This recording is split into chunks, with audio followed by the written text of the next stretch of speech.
Good day mga kangod. So ito yung continuation ng ating video dito sa Open Canal. So nandito na tayo sa kalagitnaan. Kita niyo naman yung way papunta talaga sa daanan na ito na medyo rough ang lugar kasi nga under construction pa ito na pinapadaanan lang para syempre iwas traffic doon sa Ginaldo Highway. So guys, paano? Tatsadahin ulit natin to. Panurin nyo yung mga madadaanan natin. Wala akong masyadong may pakitang landmark sa inyo kasi nga gabi nga ako dumaan dito gaya ng sinabi ko nung nakarang video ko. Hindi ko rin kabisado yung lugar at napadaan lang din ako. Kaya siguro itatampo ko siya ng maliwanag, baka may makita tayo sa paligid na pwedeng maging landmark natin. Pero ang alam ko, itong daan na to ay madadaanan natin ang Malagasang tsaka ang Pascam 2, yung Pasong Kawayan 2 sa may Gentry, tapos dito sa Malagasang. Yan yung mga lugar na madadaanan natin dito. Tsaka yung Navarro Road, Navarro Drive, which is karugtong dun sa, kung dire-diretso ka ng naitampo ko na rin yun, diretso ng Amadeo. Tsaka ang Arnaldo Drive. Yan yung mga main road dito sa sa lugar na to. So tara guys, kung basta kung natatandaan nyo lang yung mga nabibidyo ko nun, ito rin mga dugtong-dugtungan lang din naman to. So para at least magkaroon na kayo ng mga ibang way kung sakaling iikot kayo sa mga lugar na to, meron kayong idea lang. Kaya itinatampo ko ito. So guys, tara, diretso na natin ang video. Panoorin niyo po. Let's go!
nakita nyo yung mga dinaanan natin. May rough road, merong magandang kalsada. Kasi itong lugar na to under construction pa. Kaya pinapalawak talaga nila. Yung may nadaanan tayo doon na masikip na kalsada kasi nga siguro hindi pa tapos yung mga transaction nila regarding doon sa mga pag-widening. Siyempre hindi naman lahat sumasang-ayon. Siyempre magkakaroon ng usapin regarding sa right of way dyan. Kung ito ba kung itong lugar na to residente dati, siyempre kakausapin nila yung mga may-ari ng lupa na may mga bahay nakatira. Siyempre babayaran pa yan para magkaroon ng maayos na settlement. So ayan, galing tayo sa malaking kalsada, biglang committed na naman. So ito yung binabanggit ko sa inyo na hindi pa siya masyado talagang clear na passable talaga. Pero nakakadaan naman. Ibig sabihin yung lugar ba yan, no? Usually pang ano lang to pang mga service road lang to, hindi to taga main road na. Siyempre nung ginawa yung kalsada na yan, nagkaroon sila dito siguro ng mga usapin pa sa lupa kasi di ba nga sabi nga na kung ikaw ay may project kailangan planchado lahat regarding sa kalsada, right of way, yung mga bahay na dadaanan. Siyempre lahat yan binubusisi ng gobyerno kung paano kakausapin, paano transaction, paano lipat, paano bayaran. So natakal na rin natin to dito kaya nakikita kasi natin kaya medyo tinakal ko na. Yon, ganun ibig ko sabihin. So ayun, kita nyo, rough road. Ano to service road lang to. Yan, nagkaroon ng bypass road na ginagawa, kaya gagawing main road na.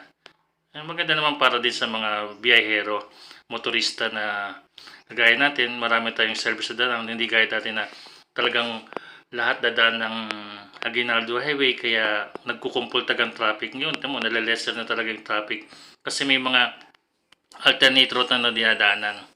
Kaya magandang ginagawa ng project ng gobyerno ngayon. Tayo lang, sumunod lang tayo para hindi naman maging abala.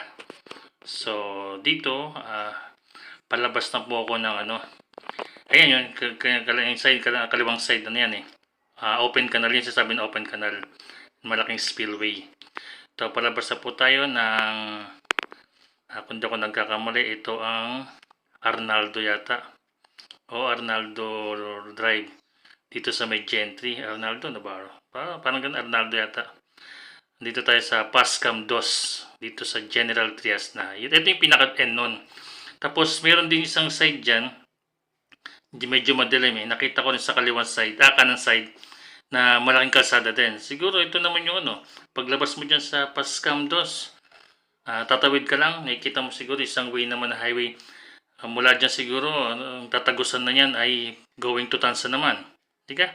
Parang magkakaroon siya ng kakalsadahan talaga na kahit hindi ka na dumaan sa mga main highway, pwede ka na dumaan sa ganyan. Basta nakita ko yan, medyo madilim lang. Hindi ko pa siya masyadong hinintuan ng time na kasi pauwi na rin naman yan. Mahirap na mag-abutan ng ulan, diga? So, ito na, biyabagtas ko na ang kahaba ng lugar ng highway na to. Palabas na ako niyan ng Governor's Drive.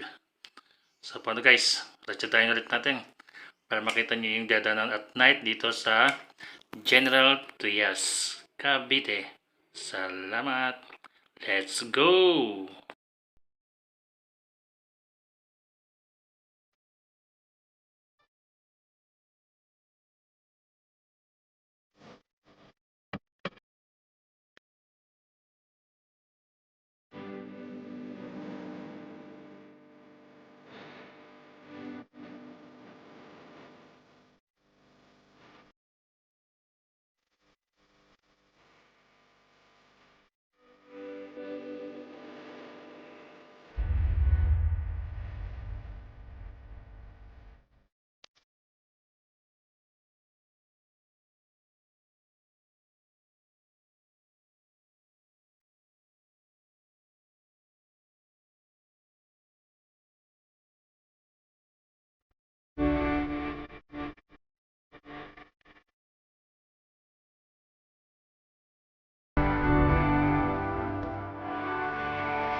So, sana naibigyan niyo yung tinampok kong video ngayon.